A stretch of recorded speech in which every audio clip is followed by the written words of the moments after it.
All right.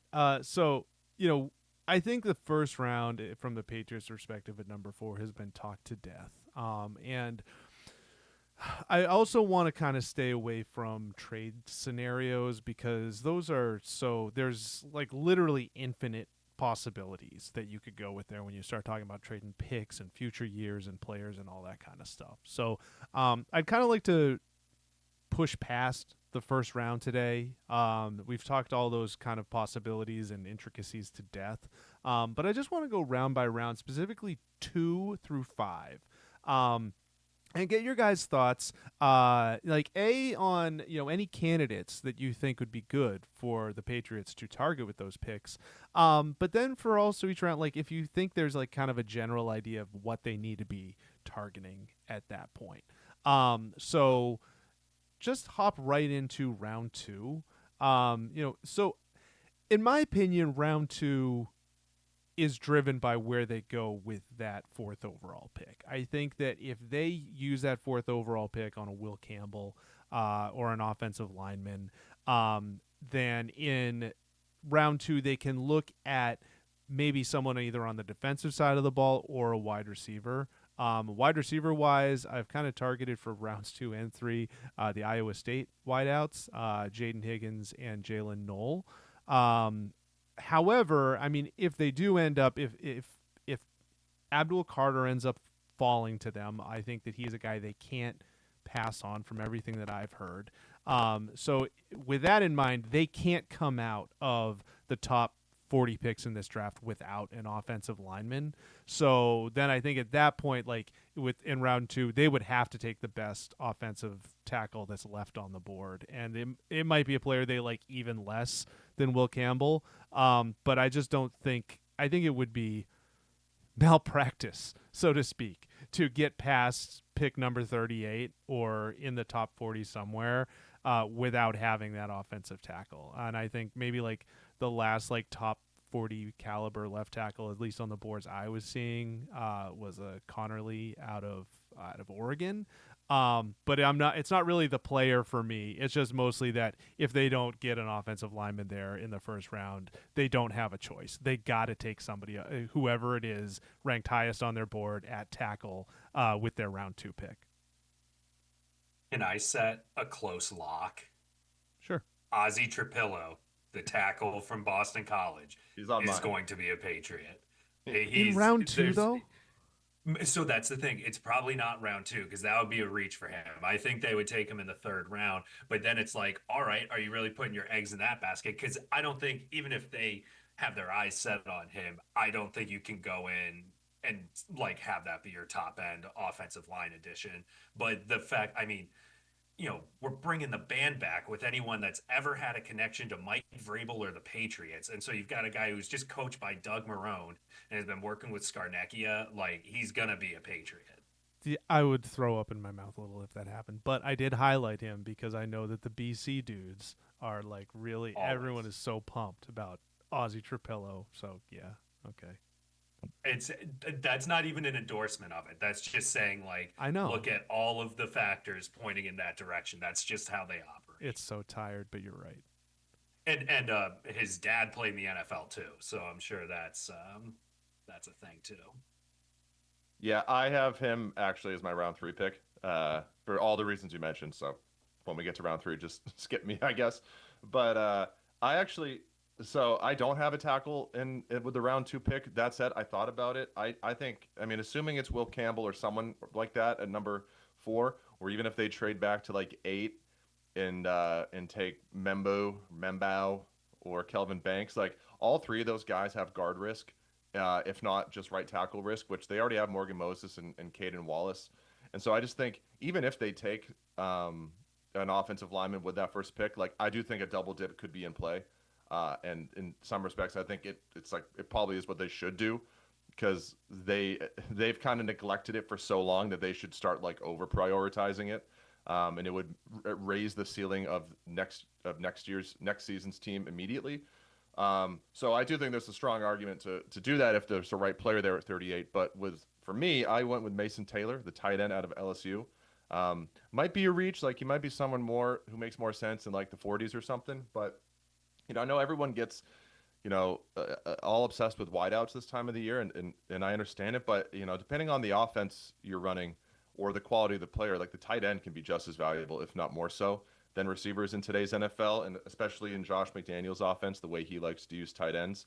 I know they're set with Hunter Henry and Austin Hooper, and Jaheim Bell's maybe like a kind of a lottery ticket there, but probably not. So I know they're okay for this season, but long term, that's it's high time for them to bring in a young tight end. They've avoided it for so long, or I guess they tried a couple of times with the Devin Asiasis of the world, and it didn't work out. Um, but I think if you get Drake May, one of these dynamic move tight ends, that can be a weapon, up the middle on seam routes, or a go-to target on to get first downs on third down. Like I think that's just as valuable as targeting the flashy boundary wideout prospect in the second and third round. So I like Mason Taylor. I think he's a son of Jason Taylor, and Zach Thomas is his uncle. So he's had a lot of good football people around him his whole life, and I think that would be a good pick for the Patriots. Yeah, I think that's a pretty obvious wide receiver fit. I agree on the tight end part because, for one, I mean Hunter Henry was imperative for the growth of Drake May because Drake May went to him a lot. He was probably his most reliable target, and Hunter Henry's what 31, 32 now. Austin Hooper's around that age, so it's like you do need to start preparing for life without these guys. And between bringing McDaniels back and the fact that May really seemed to lead on Hunter Henry, I agree that you should kind of go that way. That said, I think that they're gonna go edge rusher and offensive lineman with the first two rounds, and it'll be dependent on if Abdul Carter falls to them at 4. I think it's obvious that they take him. It seems like the consensus is Cam Ward and Travis Hunter 1 and 2, but then that's where it's get like most teams say Abdul Carter 3, or most mocks say Abdul Carter 3. If they go with Will Campbell, then you have some options in the second round. I'm losing them right now. JT Tuamalo from Ohio State. Who is the other one I was looking at? Another BC kid, Donovan Ezio Raku. I forget how to pronounce that. But around the end of the first round, and as you get into the second, there are kind of like that mid tier of edge rushers. So because of the variability with wide receivers and the fact that this is a team that has not historically done a great job drafting wide receivers, like you're not going to get a top end guy at that point. So you might as well roll the dice. I mean, if you're getting Ozzie Trapillo in the third round, you're not getting a receiver then. But, I think that handling upfront, handling the trenches, offensive tackle, edge rusher is probably the safest way to go. Because, I mean, when was the last time they hit on a first or second round receiver? I also think this could be like one of those spots that we always see where someone who's considered a first round talent, somewhere in the 20s, doesn't get drafted in the first round, and then leading into the next day it becomes like, who's going to take him? Who might trade up like 3 or 4 spots? And so someone like Michael Williams, the Georgia edge rusher, who like I've seen him mocked in the mid 20s, I've seen him mocked to the Eagles at number 32. It feels like every year like there's one of those guys who slips out, right? And then a team like trades up, like what last year, I think it was the Bills traded up for Keon Coleman, right? It's someone in that range. So like I'll be on the lookout for the Patriots to if one of those sort of traitsy edge rushers or even a tackle prospect slips out and they feel like they got to package that 38th pick and one of the third rounders or something to move up and get them. I think that certainly could be in play this year. Yeah, the more that I've dug in, and as much as I'm not in love with Will Campbell, the player, I've become more and more of a fan of taking him with that fourth pick because I just think that addressing that tackle need early gives them so much flexibility. Sorry. I just think that addressing that tackle need early gives them so much flexibility starting with this pick because, like you mentioned, there are a number of edge rushers who could be available. I think there's options, not great options for wide receiver, but there's options at wide receiver. And then also, I also see a lot of like interior defensive linemen with a varied set of skills. The one who stood out to me specifically because he seemed to be the one who was the kind of the highest rated pass rushing interior defensive lineman in that range was Darren Harmon. at Oregon, and I thought that was just a little bit of a different wrinkle there, as specifically as interior lineman who could generate pressure against the pass. But yeah, the more I've looked at it, I was like, you know what, maybe I like Mason Graham a little bit better, or like an Abdul Carter if he's there. But once you do that, like, they're really locking themselves in for the second and the third round and even the fourth round of like starting to have to address the needs. Yeah, and I definitely think, to your point about the pass rushing defensive tackle, like I think that could be something they target earlier than people think, like maybe with that second, third round pick, just because, like, you got to believe that that's what Mike Vrabel's scheme is all about. That's why they traded Devon Godchaux. They want these pass rushing defensive tackles, and with the future of Christian Barmore uncertain, I think they can't just be Milton Williams or bust. So it wouldn't surprise me at all if they take one of those guys before the fifth round. But to your point about the tackle thing, like that's why I think ultimately, like I don't love Will Campbell at 4 either. But it's like I just don't think they really have a choice. Like I think they gotta improve the offensive line one way or the other. If he turns out to be a really good guard, okay, it's not, but regardless, he raises the level, like the ceiling of the team or the floor of the team immediately, at a spot that they absolutely need. Try him at tackle for a season. If at the end of it, you go another direction, so be it. But I think they kind of have to do it, whether it's him or Membo or somebody else. But it feels like it's going to be Will Campbell. Yeah, I forget if this was when Mike was here or I made this point with you too, Dakota. But one of the things I kind of look at for a comparison as it relates to the Will Campbell thing is the Chargers taking Joe Alt last year. And I feel like the Patriots the last few years in the draft have been, I mean, we talk about dart throwing all the time and the fact that it always is a dart throw, but it seems like they've just been trying to like land talent. They're not trying to build a team. But now that you have Drake May in place and he's presumably your quarterback of the future, you can draft according to where, like, I don't know, where even if Will Campbell isn't the best overall player, he fits you best in the sense that he's an investment in Drake May. Like, Justin Herbert could never stay upright. So they drafted Joe Alt at 3 or 4 or 5, wherever he was. And he became, he was one of the better options in the NFL at his position.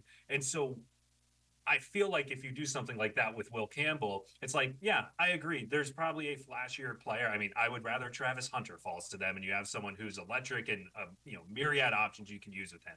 But we know that keeping Drake May upright is going to be important and that will open up a lot of things. The Reeds is all boats, analogy or cliche, whatever you want to say.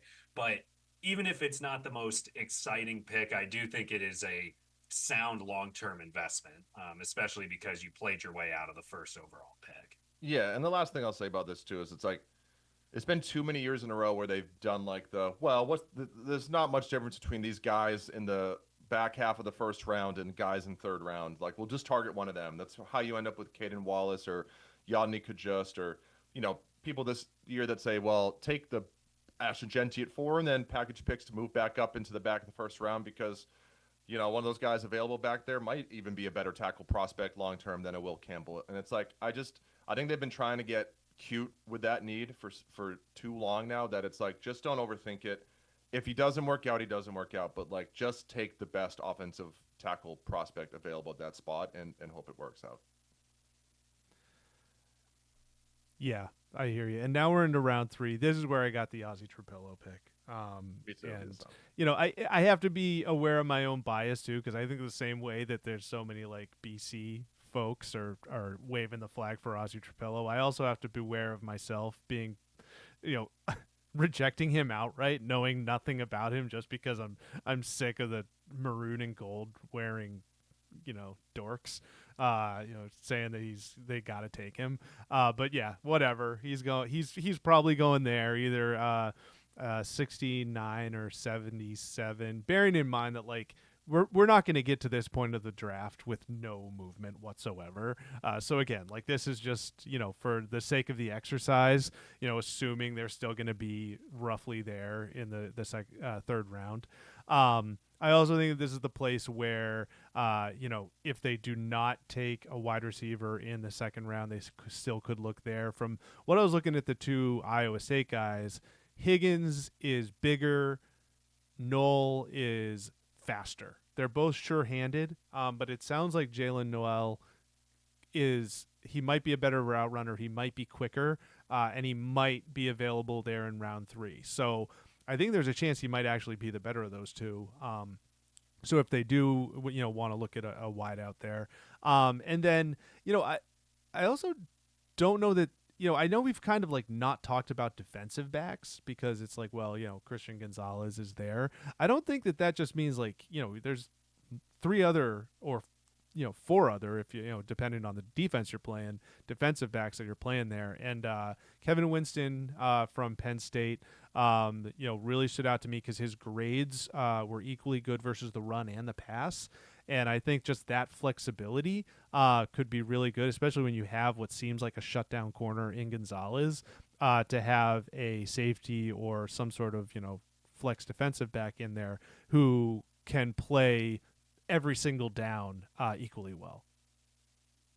Yeah, I think again I have Trapillo at that spot too, and the main reason being, as we talked about, like familiarity has been the theme of this or one of the themes of this offseason, where like it seems like every player or coach there's connections to Vrabel or McDaniels or the Patriots, and so you would be keeping with that, and I know it's a different head coach, but like last year they hired Tyler Hughes who was coaching at Washington when Jalen Polk was there, and then they overdraft Jalen Polk in the second round. And I have to believe Tyler Hughes' input has something to do with that. So could something similar happen with Marone and Trapillo?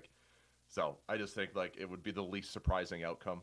But yeah, I'm with you. I thought about a receiver in that spot too, but at the end of the day, I went with Trapillo. If it is, I like the defensive back thing, but to me, I do think they're set at corner, especially after signing Carlton Davis. I like Alex Austin as sort of that depth corner, and I think Marcus Jones, you worry about the injury stuff, but I think he was really good last season on the whole. For me, I would be looking at trying to get a sort of a traditional free safety, because that's kind of becoming the second version of the tight end neglection, where it's like, the Rob Gronkowski left, they never filled the hole. Devin McCourty left, they haven't filled the hole. They keep getting these like strong safety types and hybrid safety types that can make a lot of plays, but they haven't gone out and gotten a true free safety that can sort of like really protect the back of the defense. And so I wonder if that could be a spot they target early, especially given how prominent of a role safeties had in the Titans defense when Mike Vrabel was there.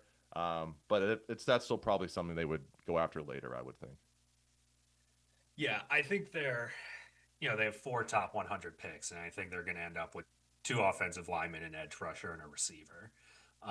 Once you get to the third round, I feel like there's like a million receivers who are all on the same tier. So at that point, it's just kind of like a lottery ticket. There's Jalen Royals, there's Kyle Williams, who's Jack Beck. Yeah, Jack Beck was another one who I had on from TCU.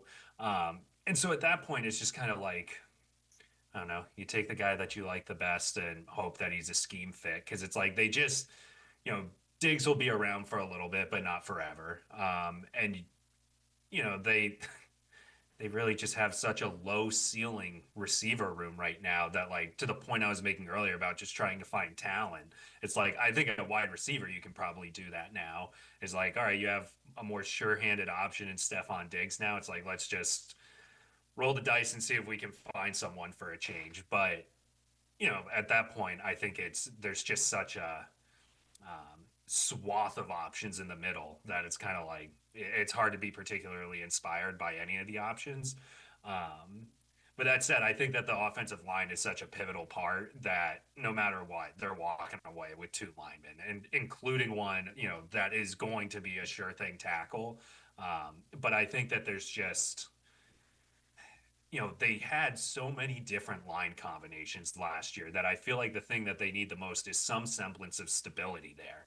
And some of that's health related, and you won't be able to control all of that. But it's like, I'm tired of the hybrid offensive linemen. They need to find some guys who actually fit into defined roles. And so I think that will end up being the objective, in the top 100 there. So I think all that to say, I think the third round in particular is probably going to be spent on another offensive lineman, whether that's Trapillo or not, and a receiver.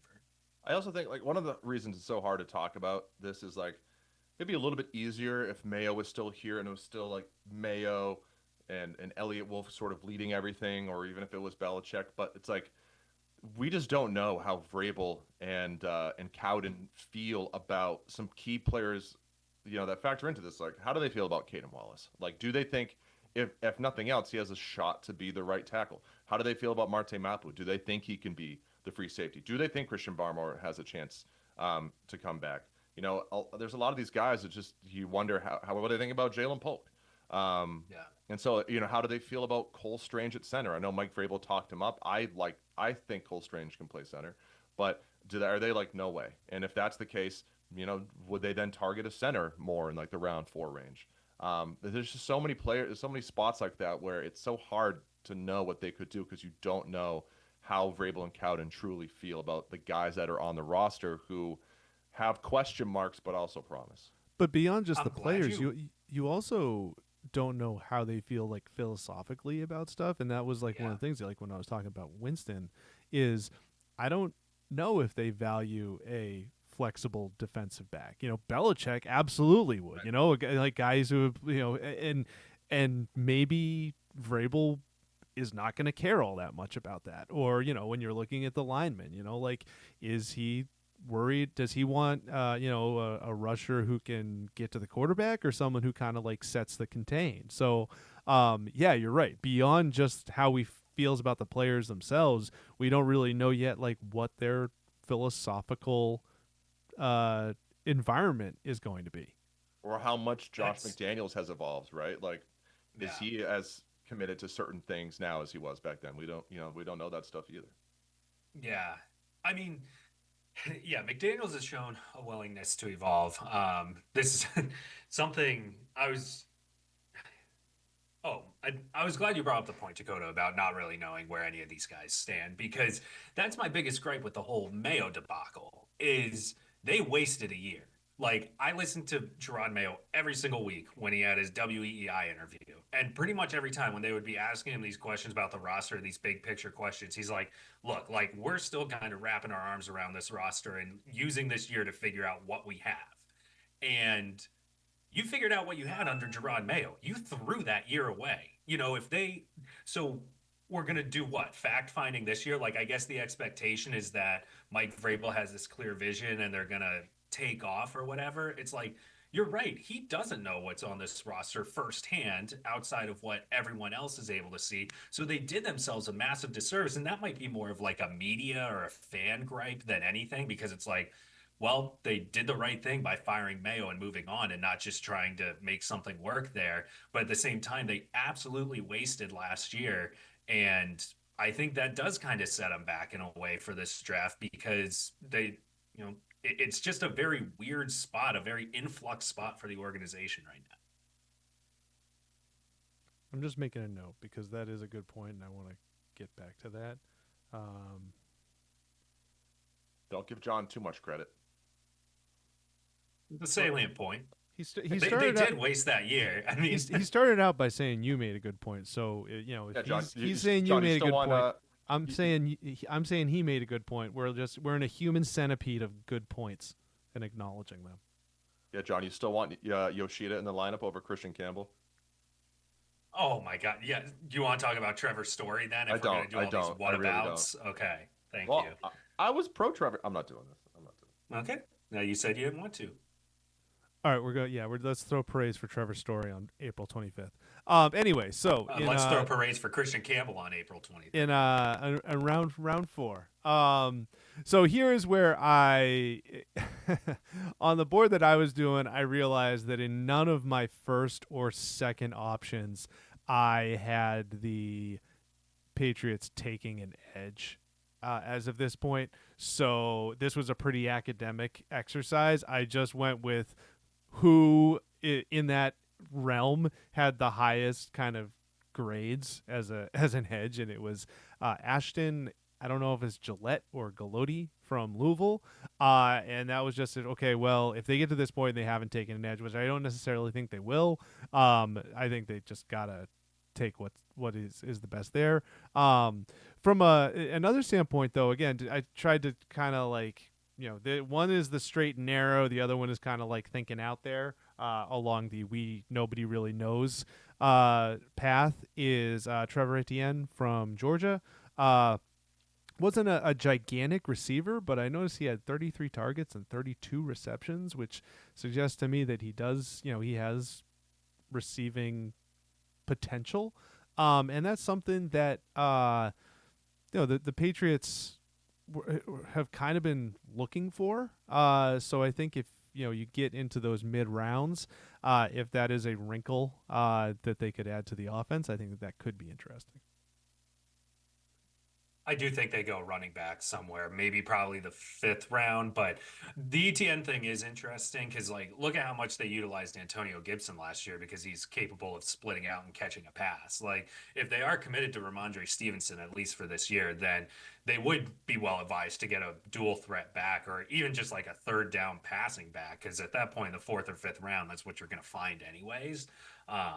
But no, they definitely need to diversify that a little bit. So I do think the mid rounds is probably where they'll go for some of that. And to the point that we were making earlier about them adding tight ends, like, do you add a tight end? Do you add a wide receiver? Like, they might just add a lot of variety and try and get like have options at each position instead of being like, we are going to be a two tight end team and we're going to run everything through these guys because I feel like in the past they've tried to pigeonhole themselves into that a little bit to the point about when they drafted Ossie and Dalton Keene within like 10 picks of each other. It was like they clearly were trying to create a double tight end thing, and then Dalton Keene was always hurt and they didn't know how to use anyone, and Ossie stunk. And so, all of that. So, which is to say, it wouldn't be surprising that if they start going for some divergent skill sets just to give themselves a few options. So the ETN, he was one I had circled as well. I didn't realize the scope of his targets the way you just pointed out, Ben, but I think that makes perfect sense. Yeah, I actually have a pass catching back a little bit later. But yeah, with the 77th pick, I went Maryland receiver Ty Felton. And this is kind of one of those things where, like we said at the top, I'm not going to sit here and tell you that I've watched a ton of Ty Felton tape. But I generally going into this when I had them taking their first receiver of the draft, whenever it is, I just prioritize size because they just got too many small guys. Um, and I know like playing on the boundary, it's not just about height. Like there are plenty of guys 6 feet or shorter who do a great job on the outside. But I just wanted to go over someone with height and length, and Felton has that. He's 6'1". He's a little light at 185. But it seems to be that's like a fair range where he's listed in a lot of big boards and a lot of mock drafts. So I think that that could be a good spot. It's also worth reminding that this is the 77th pick is the one they got for Matthew in the Matthew Judon trade, which, like, say what you want about Elliott Wolf, and he deserves a lot of the criticism. That is an insane trade that they got that asset for a Matthew Judon who can't even get a job right now. Might be completely washed. Also, Matthew Judon, who was never going to play for the Patriots. Again, they had no leverage, so it's like they took him. Yeah, I mean that's like I don't know, like and that's just like that's the Flyers getting a third for Zach Rinaldo from Don Sweeney. Yeah, well, right. You take advantage of a team that's desperate, that needs something, and has an immediate need and is desperate for it. I mean, that's what the Red Sox just did with the Quinn Priester trade. The Brewers were desperate for starting pitching help, and they somehow get like an interesting outfield prospect and the 33rd pick in the draft just because, the Brewers were desperate for starting pitching, and the Falcons were desperate for edge rushing help going into the year because their first pick got hurt. And you're able to get that 77th pick. I mean, there's so much they could do with it. I talked earlier about maybe moving up earlier in the second round if someone slips, or if they want to go back into the first round. Like that's a huge piece for them to have. So, but I had them sticking and picking and going Ty Felton. Yeah, I will also admit I have not watched. I don't watch any Maryland not because of it. I hate the idea that Maryland is in the Big Ten. So anytime I turn on a game and Maryland is playing a Big Ten game, I'm disgusted. I also just think they're a boring school. They're boring logo. They're a turtle. Like, I don't know. Technically, it's a terrapin, but I disagree with that. I thought when they were in the ACC, they were kind of like that scrappy, like punching up at the UNC and the Dukes of the world, along there in the Mid Atlantic. I thought it was kind of fun.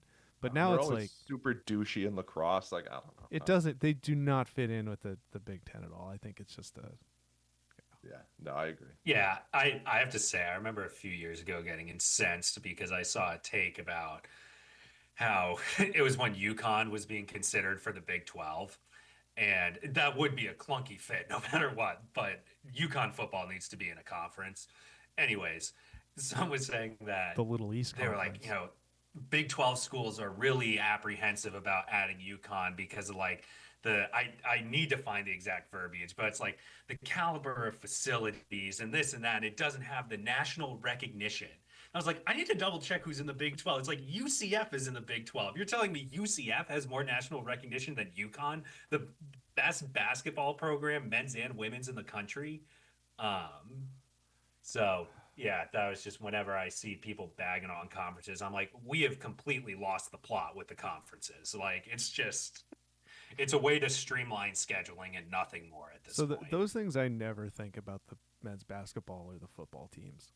I always think about like the stupid like women's soccer team that probably has to take like like the cheapest charter bus possible, and they need to find a way to take it from Stores, Connecticut to like Oklahoma State, and or like fly commercial for Yeah. these non-revenue sports, because like the football players, they're gonna get taken care of. Like the basketball players, it's gonna be like they ain't flying Paige Becker's commercial. You know what I mean, to go Yeah. play at UCF, but like the men's gymnasts are gonna have to deal with like some like Amtrak or some BS like this to go play Oh, in the. don't dump on Yeah, Amtrak around Logan. I love trains. I love trains. That I'd love if they took Amtrak I everywhere. love trains too. I was on trains the last couple of weeks in Italy. Some fast trains, some Anywhere slow trains. They're the D, trains on the DC Amalfi and Coast points suck. north. Huh? DC and points north, you should be taking Amtrak. Okay, when when the Good hard pivot. when the when the men's soccer team is on an Amtrak to Memphis, I'll be sure to tell them they can call Logan Mullen. And You just that got to take it down to Charlotte and then you head due they should be west. having the You'll be time of good their to go. lives. Yeah. Yeah, I'll take you down to Disney World sometime, John. We can go on the Magic Kingdom Railroad. Yeah, I've been on that. Thank you. It's a good experience. Edaville Railroad, Logan over there. We're so far off now from where we were. I don't even know how we ended up on Oh, you know the that? Magic Are you Kingdom talking about Railroad. the train park and what is the town called again? It's like Carver, I think. Yeah, yeah, but I know we're going way off topic now, but they're like that park, whatever it is, I've never been, but they're like either selling off a lot of their stuff or regardless, the King Richard's Fair is going there now. Logan, it's your chance. Yeah, I don't know. I'm a big King. I love. Yeah, that would entail me going to Carver, Mass, which I have very little Well, I'm desire saying to that do. that train amusement park is now becoming like part train amusement park, part King Richard's Fair. They're like merging into one like next year, next fall. So if you're a big, I would just rather entirely a train park Yeah, than I'm having with King you. Richard's Fair. I dude, mean, is you medieval ever been to times King coming Richard's in Fair? and they're going by thirds, or what are we gonna do I here? think it's like you'll walk in and like a lot of that train stuff will still be there, and then and then at a certain there'll be like a gated area or whatever, and you'll go in and this whole other massive area is King Richard's Fair. If you've never been to King Richard's Fair, you should go. It's a great time and great themed entertainment. I Some go good every few performances. years and like I enjoy it, but it's so expensive and I don't know. It's like It can be expensive. the clientele is I I'm admittedly get sure some they're tickets, fine people. but yeah. Yeah. I'm sure they're fine people. Yeah, the Um clientele you run into people like Dakota, just man boys everywhere. Just smashing mead and smoking cigarettes. round 5. Yeah, you just got to get it right back on the No, tracks. are we on round 4, 106? No. No, I think we've definitely gone through Yeah, the first four. we're on we're we I am Oh, well, prepared for it to be the fifth round. I got well. Okay, then I'll quickly because then I've skipped one. I did 77 Ty Felton receiver out of Maryland, and in round That's four, what started this, was talking about Maryland being in the ACC or the at, Big Ten. in round 4, pick 106, I have Jeffrey Bassa, linebacker out of Oregon, just because I think they got to add linebackers too. I'm not sold on their linebacking group. I know Spillane's a good player, but he's 30 and got a lot of mileage. Vrabel loves speed at that level. Bassa seems to have that and has good coverage ability. So I think they got to get linebacking help too because they're pretty thin there. So I have Jeffrey Bassa with the 106 overall pick. Now on to round 5. Round I'll 5. just keep going. Round 5. I have R.J. Harvey, running back out of UCF, for a lot of the passing down back stuff that we mentioned earlier. And the more you read about him, he seems like a guy who, if nothing else, right away he can sort of be that spark plug. Gets open in a phone booth. Receiving back with the upside to develop into more with a larger role, with more experience a couple years down the line. So I think that's a good spot for them to target that need. But I'm sure this season, Antonio Gibson is still really good at that role, and it'd be hard to dip into his carries or his playing time. But regardless, I think they have to get someone else at that position.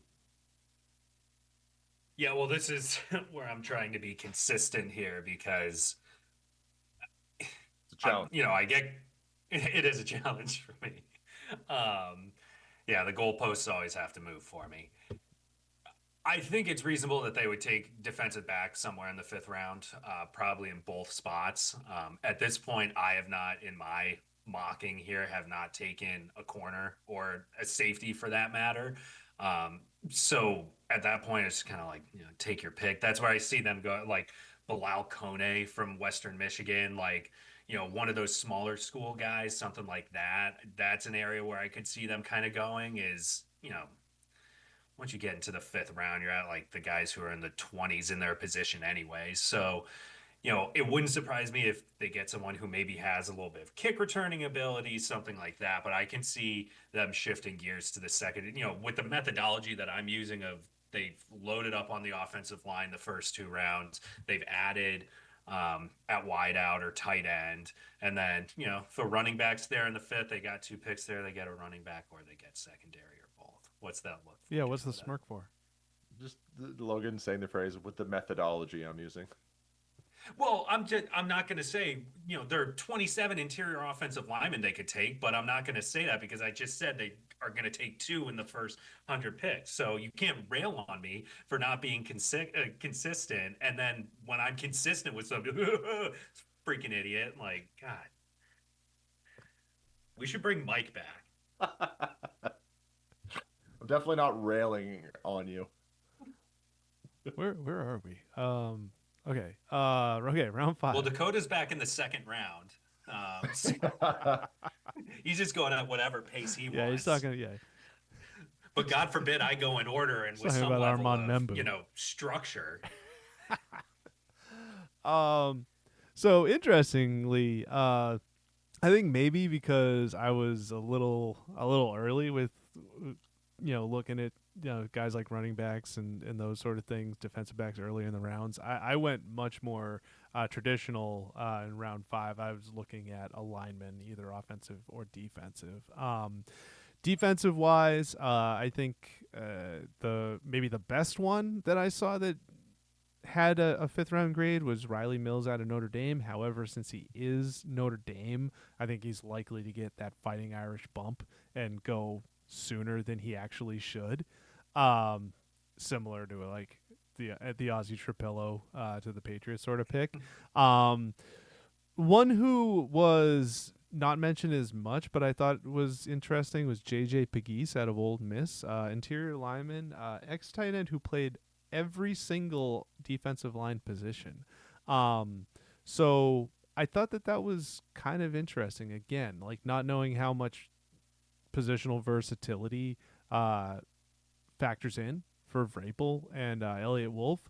And then on the offensive side, offensive line at this point gets really difficult for me as, a layman to tell the difference between who's best, because everyone, it's like, especially an interior offensive lineman, I think at some point they're going to take an interior offensive lineman.